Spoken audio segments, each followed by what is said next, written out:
siku zote tumekuwa positive kwenye kuhakikisha amani ya nchi inakuwa ndio kipaumbele chetu, na maridhiano kwenye chama chetu sio jambo geni.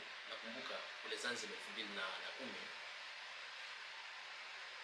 tulipitisha sheria ndani ya Baraza la Wawakilishi kuunda serikali moja wa kitaifa, na ndio maana mmeona hata uchaguzi wa Zanzibar ulikuwa tofauti kwa sababu tuna maridhiano ya kitaifa.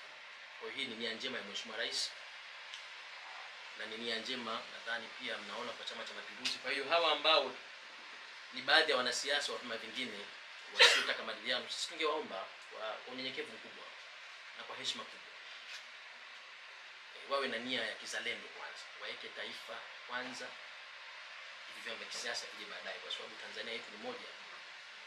Tukiamua kuendeleza misuguano hii haitakuwa na tija kwa mtu yote, maana ukienda kokote utaenda kama mkimbizi tu.